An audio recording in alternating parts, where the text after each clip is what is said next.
চলবে না। সামান্য একটু কালেকশন করতে বলেছি কর্তৃপক্ষ। আর কালেকশন করবে কি করে? আর করবেন কি করে? আর কারা দেবে? না আর কি দেওয়ার লোক আছে?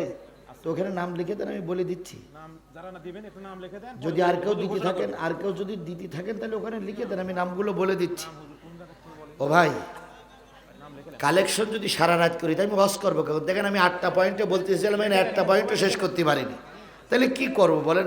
আমি এখন কি করার আছে? তো ওয়াশ করবো, অধিকার বলছি কালেকশন কালেকশন লেখাই দেন। তারপরে কথাটা বললেন যখন, দেখি কতদূর কি করতে পারি। আমার ভাইয়েরা, চিন্তা করলাম জুতা কি বাংলাদেশে ঢুকবে না। শাহজাহান সাহেব বাইতুল মোকাররমের সামনে ওয়াজ করতেছে, বক্তৃতা করতেছে। ভাইয়েরা আমার, তিনি বলতেছেন জামাত বিএনপি রাস্তারা বাংলাদেশে থাকবে না।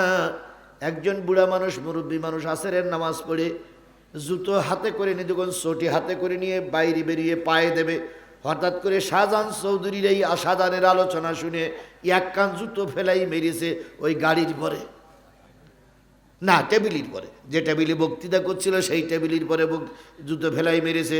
জুতো যখন টেবিলের পাশে যেই পড়েছে, শাহজাহান সাহেব লাফাই উঠে চিন্তা করলো জুতো, একজন বলতেছে মুসল্লিরা মারা শুরু করেছে। উনি তখন চিন্তা করলেন সম্মান নিয়ে পালাইয়ে যাওয়া ভালো। উনি গাড়িতে চড়েছে। চাচা চিন্তা করতেছে এক কান জুতো তো মারলাম, আরেক কান জুতো তো পায়ে দেওয়া যাবে না, এ জুতো কান গাড়ির পরেই মারি। এখন ওই চটি গাড়ির পরে মেরেছে। গাড়ি যখন সচিবালয় ঢোকে, তখন সচিবালয়ের দারোয়ান বলতেছে স্যার গাড়ির উপরে জুতো কেন? শাহজাহান সাহেব বলতেছে জুতো খালাম বাইতুল মোকাররমে, এরা জানলো কি করি? তাহলে বোঝা গেল ইসলামের বিরুদ্ধে, আল্লাহর বিরুদ্ধে, নবীর বিরুদ্ধে, কোরআনের বিরুদ্ধে, দিন কায়েমের বিরুদ্ধে কথা বলবা, যদি বললে শায়েস্তা না হও, প্রথম পড়বে কি? কিল, তারপর পড়বে জুতা, তারপরও যদি ঠিক না হও জনগণ লাঠি পিটা করে বিদায় করে দেবে। এই জন্য নমরুদ থেকে শিক্ষা নেওয়া এখনো সময় আছে। যদি শিক্ষা না নাও, জাতি তোমাদেরকে যেভাবে বিদায় করে দিয়েছে, আজকের যারা চাঁপাইনবাবগঞ্জের এমপি সাহেবেরা যারা বক্তৃতা করতেছেন, ওনার নামটা না বলে আর আমি পারলাম না। ওনার নামটা হলো সাবেক এমপি হারুন সাহেব। হারুন হারুন হারুন হারুন হারুন আর রশিদ। এই এমপি সাহেবদেরকে বলি, আমরা আপনাদের শত্রু নই, বরং আমরা আপনাদের কল্যাণ চাই। কি চাই? আওয়ামী লীগ চলে গেছে, বিএনপি ক্ষমতায় আসুক, এটা আমরাও চাই। কিন্তু যদি ক্ষমতায় আসার পর দেশের উন্নয়ন না হয়, দেশের মানুষ যদি শান্তিতে না আসে, তাহলে আওয়ামী লীগের তারাই লাভটা হলো কি? এই জন্য হারুন ভাই উল্টো বুঝবেন না, আমরা আপনাদের কল্যাণ চাই না, আমরা আপনাদের কল্যাণ চাই। আজারি আপনাদের কল্যাণ চাই, আমির হামজা আপনাদের কল্যাণ চাই, জিহাদি আপনাদের কল্যাণ চাই, আপনাদের অকল্যাণ চাই না। অকল্যাণ নেবার জন্য যদি মাঠে নামেন, অতীতের যা হয়েছে আপনাদের বেলায় যদি ওই রকম ঘটে যায়, দোয়া করে বন্ধ করা যাবে না।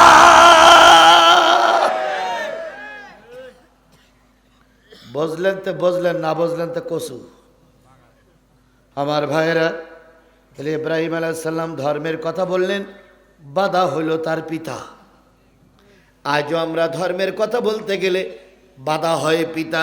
তবে চিন্তার কোনো কারণ নাই, যেখানেই ফেরাউন সেখানেই মুসা, যেখানেই নমরুদ সেখানেই ইব্রাহিম, যেখানে আবু জেহেল সেখানেই নবী মুহাম্মদ। কুড়িগ্রাম জেলার রাজারহাট একটা থানা আছে, রাজারহাট, কুড়িগ্রাম জেলা, চেনেন আপনারা? ওইখানে আমি আমার জীবনে একবার মাহফিল করতে গেছিলাম। এই সরকার, যে সরকার গেছে ওই সরকার তখন ক্ষমতায়, নিয়ে গেছে এলাকার কিছু যুবক। আমার এই ওয়াজ তো বুঝেন আপনারা, এই ওয়াজ শুনে নিয়ে গেছে। এখন ওরা নিয়ে আমার ঘরের ভিতরে নাস্তা টাস্তা দিয়ে বেরিয়ে গেছে, ওরা চলে গেছে। ইরির ভিতরে একজন কালো কোট পরা লোক আসলো, ইয়া লম্বা, শরীর স্বাস্থ্য ভালো, পাঞ্জাবির পরে কালো কোট পরা, এসে বলতেছেন আপনি প্রধান বক্তা? তাই বললাম জি। তো আপনার ওয়াজ তো কালকে রাত্রি দেখলাম, আপনি তো শুধু সরকারের বিরুদ্ধে কথা বলা ছাড়া কিছু করতে পারেন না। তো আপনি এখানে এসে টস ভালোভাবে করেন, যেহেতু আপনি অনেক দূরের মানুষ, আপনি অপমান হতে হলে আমাদেরও ক্ষতি হবে। তা আপনি এ ধরনের রস করবেন না, আপনি একটু কবরে রস করবেন। তাই বললাম তা আপনারা আমাকে নিয়ে এসে এরকমভাবে উপদেশ দিলে কেমন হবে? কয় শোনেন, আমি হলাম বাংলাদেশ আওয়ামী লীগ রাজারহাট থানার আওয়ামী লীগের সেক্রেটারি। মাশাআল্লাহ। তা আমি তখন চিন্তা করতেছি, আল্লাহ এরা আমার ডেকে নিয়ে বিপদে ফেলবে। তো উনি চলে গেলেন, আমি একটু মন টন খারাপ করে বসে আছি। ইরির ভিতরে পাঞ্জাবি পরা, পায়জামা পরা, মাথায় টুপি, আর ছেলেটার মুখে দাঁড়িয়ে আছে। সে ঢুকে বলতে, হুজুর মন খারাপ যে, তাই তোমরা আমার ডেকে নিয়ে আসলে কেন? কই হুজুর কি হয়েছে? কই এই যে লোকটা বেরিয়ে গেল, ও লোকটা আমার যে উপদেশ দিল, তোমরা যা উপদেশ দিয়ে নিয়ে আসলে আর এ লোক উপদেশ দিল, এই ঘটনাটা কি? তখন এই পাঞ্জাবি পরা, পায়জামা পরা, মাথায় টুপি, মুখে দাঁড়িয়ে ওই ছেলেটা বলতে, হুজুর টেনশনের কোনো দরকার নেই, উনি আমার আব্বা। তা আমি বললাম, তোমার আব্বা?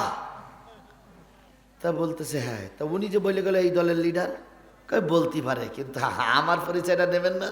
তাই বললাম কি? কাছে হুজুর আমি ওনার একমাত্র ছেলে। এইচএসসি পাশ করার পরে বাপ চাইলেও ছেলে একটু ভালো শিক্ষিত হোক, তাই বাবা আমাকে বুদ্ধিশুদ্ধি করে রাজশাহী বিশ্ববিদ্যালয়ে ভর্তি করে দিয়েছে। রাজশাহী বিশ্ববিদ্যালয়ে আমি পড়ি, নামাজ পড়ি না, দাঁড়াই পেশাব করি, সিগারেট টানি, বাবা টাকা দেয়। হঠাৎ করে রাজশাহী বিশ্ববিদ্যালয়ে যে ছেলেরা ছাত্র শিবির করে, ওদের নজরে পড়ে গেলাম। ওরা আমাকে দাওয়াতি কাজ করলো। প্রথম চটি একটা বই দিল ইমানের হাকিকাত, তারপর একটা বই দিল ইসলামের হাকিকত, তারপর একটা বই দিল নামাজের হাকিকত, তারপর একটা বই দিল রোজার হাকিকত। সংগঠনে যারা প্রথম ঢোকে তাদের এই চটি বইগুলো পড়তে হয়। তা দেওয়ার পরে বলতেছে, হুজুর আমি ওই বই পড়া পড়তে নামাজি হয়ে গেলাম, এক সময় কর্মী হয়ে গেলাম, এক সময় শিবিরের সাথী হয়ে গেলাম, এক সময় শিবিরের সদস্য হয়ে গেলাম, রাজশাহী বিশ্ববিদ্যালয় শাখার সেক্রেটারি। আমি হলাম বাংলাদেশ ইসলামী ছাত্র শিবিরের রাজশাহী শাখার বিশ্ববিদ্যালয় শাখার সেক্রেটারি। আমার বাপ হইল আওয়ামী লীগের থানা সেক্রেটারি। আপনি টেনশন করেন কেন? আমি তখন আকাশের দিকে তাকাই বলতেছি, আল্লাহ সারা জীবন শুনেছি ফেরাউনির ঘরে মূসা থাকে, এতদিন দেখার সুযোগ হয়নি, আজকেই দেখলাম ফেরাউনির ঘরে মূসার বাস। আজও বাংলাদেশে এমনও জায়গা আছে, বাবা কালো কোটের পক্ষে, ছেলে নামাজি আছে না? এই জন্য আল্লাহ বলতেছেন 8টা বাধার ভিতরে প্রথম বাধা হলো ছেলের জন্য বাপ বাধা হতে পারে। ইব্রাহিম আলাইহিস সালামের মারতে গিয়েছিল, পারি নাই, শেষ পর্যন্ত ইব্রাহিম আলাইহিস সালামকে পাঠানো হলো অগ্নিকুণ্ডের ভিতরে। অগ্নিকুণ্ডের থেকে হেফাজত করলেন কে? আর একটু জোরে বলেন, হেফাজত করলেন কে? এই জন্য আল্লাহ বলতেছে, ধর্মের কাজ যখন করবা প্রথম বাধা হতে পারে তোমার বাবারা, 2 নম্বর ওয়াবনাউকুম, 2 নম্বরে বাধা হতে পারে তোমাদের সন্তান। আগে হইল বাধা কারা? এবার সন্তান বাধা হতে পারে। হযরত নূহ আলাইহিস সালাম আল্লাহর একনিষ্ঠ একজন নবী। নূহ আলাইহিস সালামের নাম কিন্তু নূহ ছিল না, নূহ আলাইহিস সালামের নাম ছিল শাকের আলাইহিস সালাম। কি বলেন তো? শাকের আলাইহিস সালাম। নূহ হইল কেন? তিনি এত বেশি ক্রন্দন করতেন, কাঁদতে কাঁদতে চোখ বের পানি পড়তে পড়তে এক সময় চোখের এখানে একটা দাগ হয়েছিল, এখানে একটা দাগ হয়ে গেছিল, ওই দাগের ভিতর থেকে হাড় দেখা যেত। তাই নূহ শব্দের অর্থ আছে ক্রন্দনকারী। আল্লাহ ডাক দিয়ে বলেন, ইয়া জোহান্নুহ, এ ক্রন্দনকারী ব্যক্তি দাঁড়াও, তোমার জন্য সুসংবাদ। সেইখান থেকে নাম হলো নূহ, কিন্তু প্রকৃত নাম ছিল শাকের। নূহ আলাইহিস সালাম ধর্মের কাজ করলেন। ধর্মের কাজ করতে গিয়ে যখন কোনো রকম ব্যবস্থা করতে পারলেন না, আল্লাহর কাছে বললেন, আল্লাহ আমারে নবী বানাই পাঠাইছো, এত ধর্মের কথা বলি মানুষ শোনে না। আল্লাহ রাব্বুল আলামিন বললেন, নূহ রে, এই পৃথিবীতে গজব নাজিল হবে, তুই একটা নৌকা তৈরি কর, কিস্তি তৈরি কর। নূহ আলাইহিস সালাম বললেন, আল্লাহ কিস্তি তৈরি করব কেন? কয় যখন প্লাবন হবে, যখন ঘূর্ণিঝড় হবে, যখন বন্যা হবে, তখন এই বন্যায় বেঁচে থাকতে গেলে কিসের দরকার? নৌকার দরকার। আল্লাহ পাকের কথা শুনে নূহ আলাইহিস সালাম নদী পার হয়ে একটা বিরাট গাছ নিয়ে আসলেন। সেই গাছ এনে কাঠ কেটে নৌকা তৈরি করলেন। এবার সরকার বাহাদুর যেয়ে কয়, হুজুর, এই শুকনো ডাঙায় নৌকা কে? কয় প্লাবন হবে। তখন সরকার বলতেছে, এই জন্য মৌলবীদেরকে বলে পাগল। যতগুলো পাগল আছে তার ভিতরে তুমি একটা। এই শুকনো জায়গায় কি করি প্লাবন হবে? কয় হবে, আল্লাহ বলিস। এবার সরকার বাহাদুর ঘোষণা করল, পাগল নূহুর কিস্তিতে তারা পায়খানা করতে পারবা, তারা সবাই স্বর্গে চলে যাবা। নূহুর কিস্তিতে পায়খানা করলে কোথায় যাওয়া যাবে? আর সেই সঙ্গে কিছু মৌলবী কইছে, আমার দেশের শেখ হাসিনা যখন হুজুর মারার জন্য ফতোয়া দিল, কিছু হুজুররা ওই শেখ হাসিনার পক্ষে নিয়েছিল। কথা বলেন ঠিক না বেঠিক? কিছু হুজুর বলেছিলেন, আপনি হলেন কওমি জননী, বলিনি? আবার বলেছিলেন, আপনি জান্নাতি। এখন বাংলাদেশের ইতিহাসে এমন কোনো দেশ নাই যেখানের সরকার বাহাদুর পালাইয়ে যায়, ইমামও পালাইয়ে যায়। শুধুমাত্র আমাদের দেশে দেখা যায় সরকার বাহাদুর পালাইছে, ওই দলীয় মেম্বারেরা পালাইছে, চেয়ারম্যান পালাইছে, পুলিশিরা পালাইছে, তারপরে সেই সঙ্গে মসজিদের হুজুর পর্যন্ত। কি অনেক হুজুররা পালাইছে না? পালাইছে রে, পালাইছে, হুজুররা পালাইছে। এখন নূহুর কিস্তিতে পায়খানা করলে কোথায় যাওয়া যাবে? দেশের লোক এই ফতোয়া শুনে লাইন দেওয়া শুরু করলো। নূহ দূরে বসে কয়, আল্লাহ, যা ছিলাম ভালোই ছিলাম, তুমি কেন কিস্তি তৈরি করতে বললে? এখন দেখছি ছেলে মেয়ে, বুড়ো বুড়ি, যুবক যুবতী যেটা মরতে গেছে সেটারও ধরে নিয়ে আসতেছে পায়খানা করার জন্য।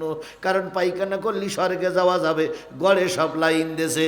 আল্লাহ কয়, নূহ রে, ধৈর্য ধর, ধৈর্য ধর, এর ভিতরেই বরকত আছে।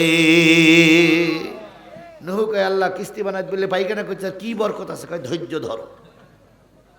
পরের দিন দেখাল করা দূরের লোকেরা সংবাদ পাইছে, লাইন দেশ। দ্বিতীয় দিন নূহ আলাইহিস সালাম মই লাগাই যাইয়ে দেখে অর্ধেক ফুল। আল্লাহ, পানি আর পায়খানা অর্ধেক ফুল। আল্লাহকে ধৈর্য ধর। আল্লাহ ধৈর্য ধরবো, এ তো বুড়ি যাবে। আল্লাহ কয় যাক। তৃতীয় দিন আরো পায়খানা করলো, চতুর্থ দিন আরো পায়খানা করলো, পঞ্চম দিন যত পায়খানা করে সব পায়খানা চারিপাশ থেকে গড়িয়ে গড়িয়ে পড়ে। নূহ আলাইহিস সালাম বলে, আল্লাহ, এরপরেও কি তোমার ধৈর্য ধারণ করা লাগবে? আল্লাহ কয়, ধৈর্য ধারণ কর, এর ভিতরেই বরকত আছে। এবার নূহ আলাইহিস সালাম এবার পঞ্চম দিন, ষষ্ঠ দিন, সপ্তম দিন আর মানুষ পায়খানা করতে আসে না।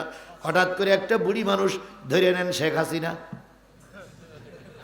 80 বছরের বুড়ির খামছে গেছে, খ্যাপসে গেছে। নূহ